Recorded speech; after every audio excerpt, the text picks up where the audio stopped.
subscribe to my channel. Thanks. For nearly 2 decades, Sweden has been battling a mysterious illness called Resignation Syndrome. It affects only the children of asylum seekers, who withdraw completely, ceasing to walk or talk, or open their eyes. Eventually they recover. But why does this only seem to occur in Sweden? When her father picks her up from her wheelchair, 9-year-old Sophie is lifeless. In contrast, her hair is thick and shiny, like a healthy child's. But Sophie's eyes are closed. And under her tracksuit bottoms she wears a nappy. A transparent feeding tube runs into Sophie's nose. This is how she has been nourished for the past 20 months. Sophie and her family are asylum seekers from the former USSR. They arrived in December 2015 and live in accommodation allocated to refugees in a small town in central Sweden. Her blood pressure is quite normal, says Dr. Elizabeth Hultkrantz, a volunteer with Doctors of the World. But she has a high pulse rate, so maybe she's reacting to so many people coming to visit her today. Hultkrantz tests Sophie's reflexes. Everything works normally. But the child does not stir. An ENT surgeon before she retired, Hultkrantz is worried because Sophie does not ever open her mouth. This could be dangerous, because if there were a problem with her feeding tube, Sophie could choke. So how could a child who loved to dance become so deeply inert?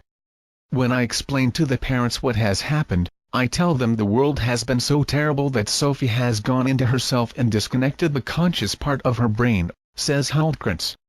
The health professionals who treat these children agree that trauma is what has caused them to withdraw from the world.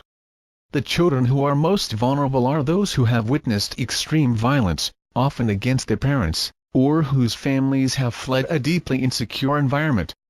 Sophie's parents have a terrifying story of extortion and persecution by a local mafia. In September 2015 their car was stopped by men in police uniform. We were dragged out. Sophie was in the car, so she witnessed me and her mother being roughly beaten, remembers Sophie's father. The men let Sophie's mother go, she grabbed her daughter and ran. But Sophie's father did not escape. They took me away and then I don't remember anything, he says. Sophie's mother took her to a friend's home. The little girl was very upset. She cried, shouted, "Please go and find my dad," and beat the wall with her feet. 3 days later, her father made contact, and from then on the family remained on the move, hiding in friends' homes until they left for Sweden 3 months later. On arrival, they were held for hours by Swedish police. Then, quite quickly, Sophie deteriorated. After a couple of days, I noticed she wasn't playing as much as she used to with her sister, says Sophie's mother, who is expecting a new baby next month. Soon afterwards, the family was informed they could not stay in Sweden. Sophie heard everything in that meeting with the migration board, and it was at this point that she stopped speaking and eating. Resignation syndrome was first reported in Sweden in the late 1990s. More than 400 cases were reported in the 2 years from 2003 to 2005. As more Swedes began to worry about the consequences of immigration, these apathetic children, as they were known, became a huge political issue. There were reports that children were faking it, and that parents were poisoning their offspring to secure residence. None of those stories were proven. Over the last decade, the number of children reported to be suffering from resignation syndrome has decreased. Sweden's National Board of Health recently stated there were 169 cases in 2015 and 2016.